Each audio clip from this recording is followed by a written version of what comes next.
Hi everyone, welcome back. I have an interesting video for you today because this is going to be about products I regret not purchasing.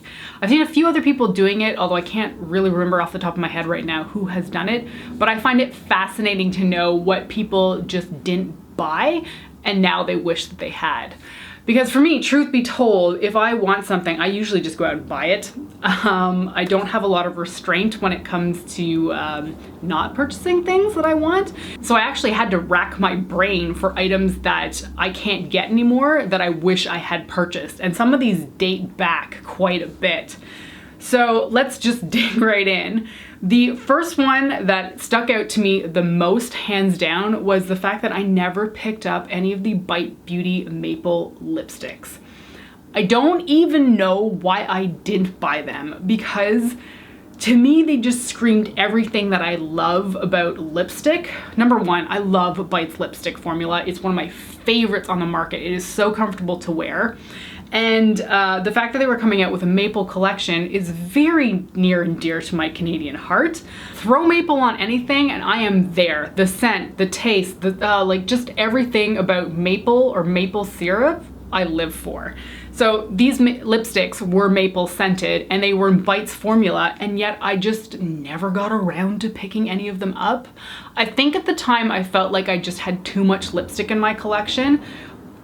But it still haunts me, the fact that I don't own one of these lipsticks. The shade that I definitely wanted the most was Candied Maple. It was this beautiful, like, from my recollection, like a fiery coral orange shade. It was really bright and I really should have just purchased it.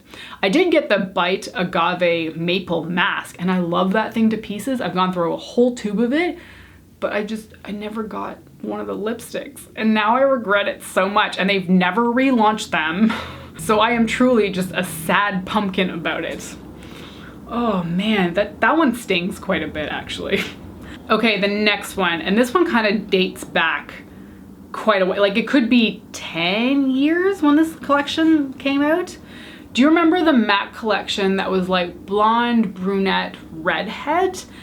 I don't remember a ton about it, but they had mineralized skin finishes that were in like blonde, brunette, and redhead. And I remember thinking that the redheaded mineralized skin finish was one of the most gorgeous things I had ever seen.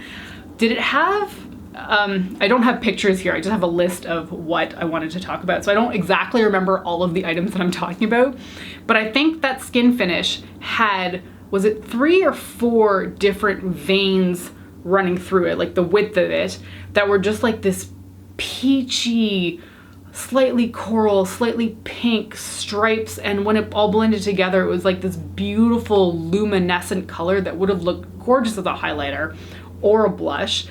And I think it only ever launched once in that collection and it never came back out again. I think the blonde version, maybe the brunette version, has come out again, but that redheaded one, never. It's never been seen again, as far as I'm aware. I mean, maybe it came out in another collection, I just missed it, but I've not seen it in recent years and I'm heartbroken because I always wish that I had gotten that one. It was so beautiful to look at. Okay, next, Tarte. Oh, okay, I love Tarte blushes. I love them so much. Are they my favorite formula?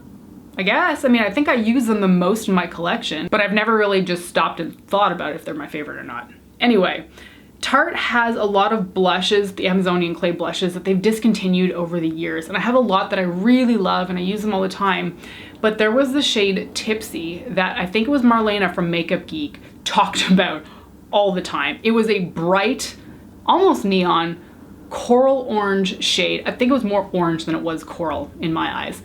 And I was determined to get it. But this was years ago and the blushes were really expensive for me at the time. They're less so now, I make a little bit more money. But they were, I think, was it 30 bucks per blush back then? They might even be more now, I don't really know because I haven't bought any in a while. But it kind of prevented me from buying too many of the blushes at once because I've got a bunch that I love, like Blissful and I think Charmed, which I don't think is available any longer. But I just put off buying Tipsy for so long because I was like, well, you don't exactly need it yet. And then they discontinued it. And it was so sad because I've asked around to like other blogger friends. I'm like, does anybody have Tarte Tipsy and they don't want it anymore? Because I will gladly pay for it and take it off your hands if you don't use it. That shade was really pretty. I remember loving it on Marlena. It just looked so luminous and so vibrant. And because I already know that I love Tarte's Amazonian Clay blush formula so much, I know I would have loved to have this color, but I just waited too long. They discontinued it, and now I can't get my hands on it anymore. Okay, I have another Tarte item in here, and I remember wanting this so badly. Oh, this might be another 10-year-old product. Do you remember the Tarte Aqua Lilies palette? It was their cylindrical disc palette years ago. I think it was their initial launch of like the disc format. So it had a blush in the middle and then it had eyeshadows all the way around the outside. And truth be told, it was a very neutral palette. I think it had one pop of blue color and the blush in the center was this beautiful sort of peachy, vibrant color. And there was something so attractive to me about that palette and that palette setup. Honestly, thinking back, I don't even know why I didn't buy it. Maybe Tarte was hard to get a hold of here in Canada at the time. I don't really remember, but I don't own it. And I've always thought back about how much I want that palette. Honestly, I don't even know if I would like it now because the color combination is probably not something that I would even wear on the daily now, but I remember wanting that palette so much for years that it still sticks out in my head to this day as something that I just missed out on and that I will never own. And I think it's partially to do with the fact that that thing sold out so quickly and it was something fairly unique for Tarte back then because I don't think they'd made those disc palettes yet. Although they don't make them anymore now, do they? They had a few. I remember Rainforest After Dark. I had that one, but I never owned Aqualillies. And it still sticks out as something that I deeply regret not purchasing. Okay, the last one I'm gonna talk about is from not that long ago, I don't feel like. Although my sense of time is definitely getting pretty bad the older that I get. Something that I think was recent turns out to be like 5 years ago. So the MAC Archie collection, is that 5 years ago? I don't know. There was a blush called Orange Soda. And I didn't honestly really like the Archie comics. I was honestly quite turned off by the design of the comics. I just thought, I don't know, I didn't like the artwork, honestly, and I never read the comics, and I kind of thought they were a little bit stupid, to be honest. I'm probably offending a lot of people out there that really liked Archie comics, but they just weren't for me. So I didn't pay a lot of attention to the collection when it launched. You know, I just said that, but I know I bought a lip gloss back then. Can't remember the name of it, but I did buy a lip gloss in that collection at the time, so that's not entirely accurate. So what I didn't pay attention to was one of the blushes. And the blush was called Orange Soda. And initially I just bought that lip gloss, I guess, and didn't think anything more about the collection.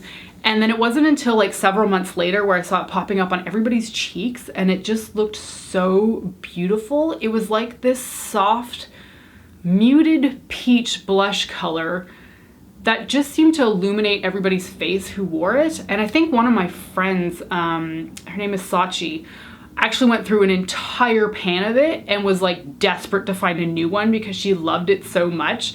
So that kind of just reiterated the fact to me that I had missed out on something and now I really wanted it. At least I hope it was Sachi who really wanted that blush because that's what I remember anyway. But yeah, it was just one of those colors that I never really thought anything of because it just looked somewhat bland in the pan. And then I just started seeing it on everybody months later and it looked so beautiful. And I was like, okay, but I can't get it anymore because it was limited edition. And I think that Archie collection like sold out pretty quickly.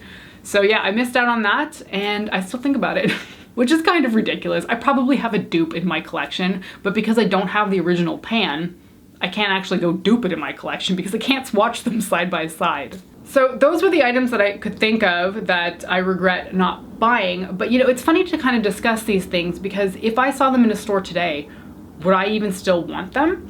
Because sometimes it's more the memory of the item itself and how it made you feel, whether or not you own it, that is more important than actually the item itself. Because all of these seem so special to me. And yet I'm sure if I got them, I'd probably be like, meh. And one of the things that actually comes to mind is that the Sigma Creme de Couture palette that came out, well, that was probably 10 years ago at this point. And then they re-released it, I think, 2 years ago. I was so excited to get my hands on that because that was one of those ones that I deeply regretted not purchasing. And then when I got my hands on it, I hated it. I just didn't like the quality of it. I didn't think it performed very well, so I was very much let down by that. And yet that item was like at the pinnacle of products in my head until I owned it, and then I just didn't love it. So it's funny to discuss these things because if I saw these in the store, I don't even know if I'd pick them up now. But they will forever be products that I regret not purchasing. Thank you so much for joining me today. I hope you found this interesting, and I will see you next time. Bye.